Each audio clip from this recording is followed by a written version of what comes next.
미시건주의 경선에서는 이 공화당 후보, 강력한 공화당 후보와 그리고 지금 민주당 현역 주지사 간의 막상막하의 지금 지지율이 나오고 있다. 뭐 여론조사 결과이긴 합니다만은 그레첸 휘트머 미시건 주지사하고 제임스 크레이그 전 디트로이트 경찰서장이 양강 구도를 지금 펼치고 있는 상황에서 여론조사를 해보았더니 둘 다 46% 공히 둘 다 46%가 나오는 아주 박빙의 승부를 보여주고 있다. ARW 스트레이티지가 실시한 이번 여론조사는 1월 4일부터 6일까지 800명을 대상으로 전화 설문조사를 통해서 했다고 하고요. 여론조사 오차 범위는 3.46%포인트입니다. 3.46%포인트면은 신뢰도가 아주 높다고 말할 수는 없지만 또 신뢰도 믿지 못할 여론조사라고 말하기도 어려운 조금 좀 애매하긴 합니다만 그래도 신뢰도가 아주 없는 상황은 아닙니다. 근데 비록 두 후보가 46%로 동률을 이루었다라고는 하지만 각 후보별로 선호도를 보면은 약간의 차이가 보인다. 휘트머 주지사 같은 경우에는요, 전반적으로 선호도에서 51%가 호감을 가지고 있는 민주당 쪽에서 나온 이야기인 것 같아요. 전체적으로 그렇군요. 전체적으로 호감도가 그 정도 보인다고 합니다. 이 그래프를 보시면은 맨 위에 있는 도표가 이제 빨간색이 크레이그의 지지도고요. 파란색이 휘트머 주지사의 지지도입니다. 이제 46% 똑같고 undecided, 그러니까 결정하지 못했다라는 부동층이 지금 이제 8% 있는 것으로 그렇게 된 것이고요. 중간에 있는 그래프에서 보시면은 51%, 48% 이렇게 지금 나오고 있는데요. 이것은 이제 전체적으로 그 호감도 면에서 이야기할 때 51%가 지금 공화당 쪽의 호감도를 보여주고 있는 겁니다. 그러니까 더 관심이 있다, 호감이 간다라는 거는 크레이그 후보 쪽에 좀 더 호감이 간다. 대신에 이제 휘트머 주지사 같은 경우에는 호감도 면에서는 48%, 매우 호감이 간다라는 게요. 크레이그 경우에는 35%, 근데 휘트머 같은 경우에는 38%, 그래서 매우 호감이 간다. 매우가 붙은 쪽은 휘트머 쪽이 좀 더 많은 것 같은데, 하지만은 전체적으로 호감이 간다라는 쪽은 공화당 후보로 나온 크레이그 쪽이 더 많은 그런 모습을 지금 보여주고 있다라는 것입니다.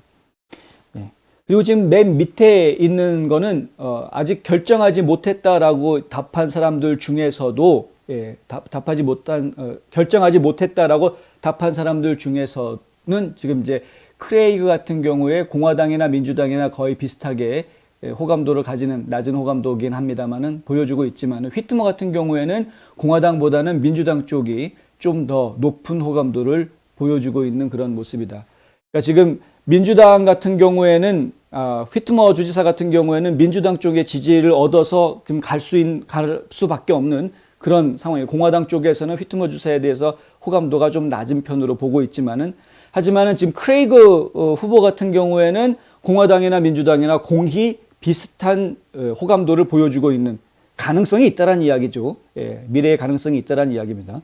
공화당 경선이 아직 끝나지 않았습니다. 공화당 내에 다른 후보들이 여러 명 더 있는데 다른 후보들보다도 크레이그 후보가 훨씬 더 앞장서고 있는 것이 여론조사 결과로도 나오고 있습니다. 일단은 지지율 면에서 공화당원들만 놓고 이야기했을 때 50%를 넘어가는 지지율을 보이고 있다는 점에서 상당히 앞서가는 나머지 후보들에 대해서는 좀 크게 좀 이렇게 점수를 못 받고 있는 그런 모습이고요. 그래서 지금 이제 현지 분위기가 또 그런지는 모르겠습니다만은 미시건주에서 공화당 후보로는 지금 크레이그 후보가 가장 강력한 인물로 이야기가 되고 있는 것이 사실입니다. 트라팔가 그룹에서 실시한 여론조사에도 보면은 크레이그와 접전을 이제 대비를 해보았을 때 휘트머가 크레이그 후보한테는 좀 처지는 것으로 그렇게 여론조사 결과가 나왔었다고 합니다. 이거는 작년에 있었던 여론조사 결과였는데요. 휘트머 주지사는 공화당원들로부터 코로나19 팬데믹 대처에 대한 비판을 받아오고 있고 그것이 뉴욕주의 과거 앤드류 쿠오모 주지사하고 너무 닮은 모습을 가지고 있다 하면서 강한 비난을 지금 받고 있는 입장입니다. 잠시 뒤에 전해드리겠지만은 실제로 지금 감사 보고서가 오늘 발표가 됐는데 이 감사 보고서 내용을 보면은 휘트머 주지사가 코로나 바이러스 특히 요양원에서 어르신들이 사망한 것을 숫자를 속이려고 했던 이거 옛날에 앤드류 쿠오모가 했던 것과 똑같은 짓인데 그러려고 했던 정황이 있다라는 감사 보고서가 나왔기 때문에 이 휘트머 주지사 입장에서는 지금 이제 굉장히 불리한 그런 감사 보고서가 나온 셈이기도 합니다. 이 감사 보고서가 나오기 전에 실시됐던 여론조사 결과에도 이렇게 박빙으로 나오는데 점차로 휘트머 주지사가 주지사로서 얼마나 역할을 제대로 못했는지에 대한 비난과 함께 실질적인 증거들이 제시가 되기 시작하면 점점 그 입지를 좀 잃어가게 되지 않겠느냐. 여기에다가 바이든 행정부가 지금 완전히 죽 쏘놓고 있는 그런 모습들을 계속해서 보여주게 되면은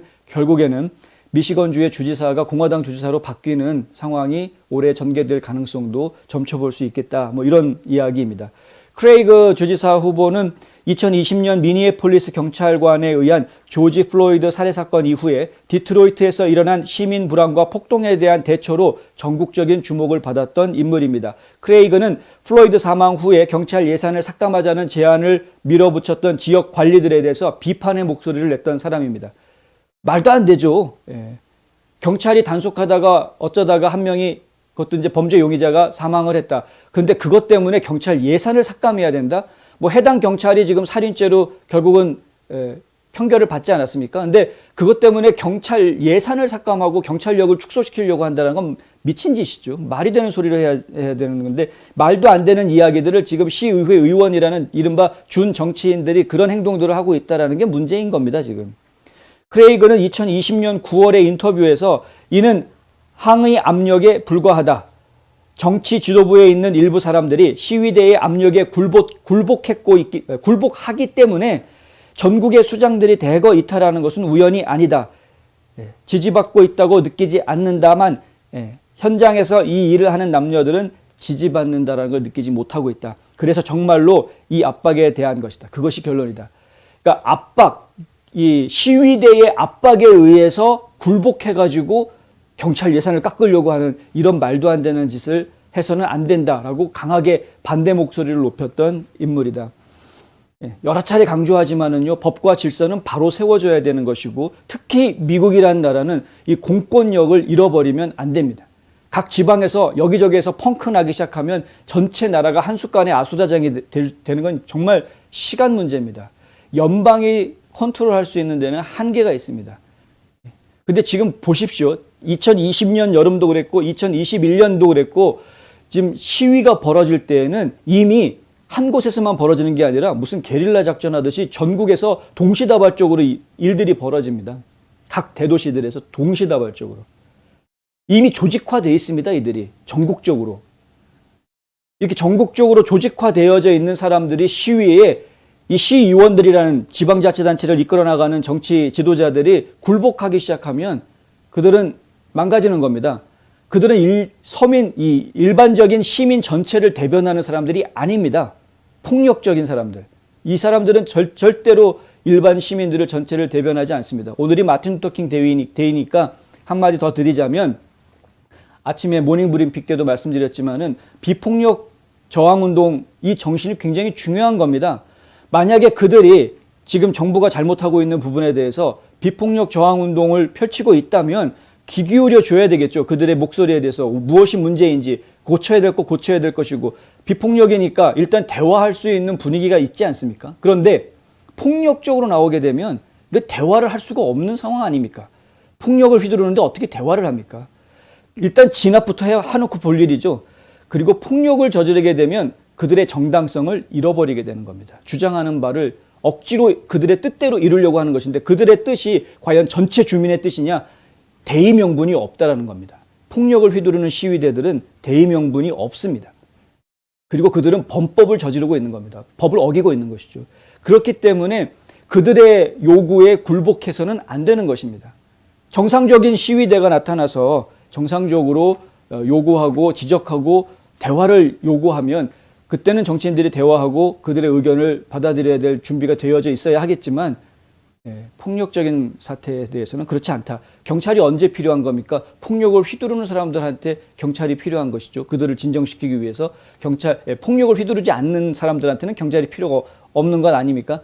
폭력도 휘두르지도 않는데 막 갖다 잡아두면 그건 공권력 남용이 돼버리는 것이죠. 근데 마찬가지로 지금 제대로 모든 것들을 잘 처리하려고 하는 상황이어야 하는데 이게 뒤죽박죽이 돼버려가지고 시민을 대표하지도 않는 대표권도 없는 것들이 폭력을 휘두르면서 정치인들을 윽박지르는 상황, 거기에 놀라가지고 고개 숙이고 무조건 시위대에 굴복해서 경찰의 공권력의 힘을 줄이려고 하는 그런 지방 정치인들, 이건 우리가 용납해서는 안 되는 부분이다.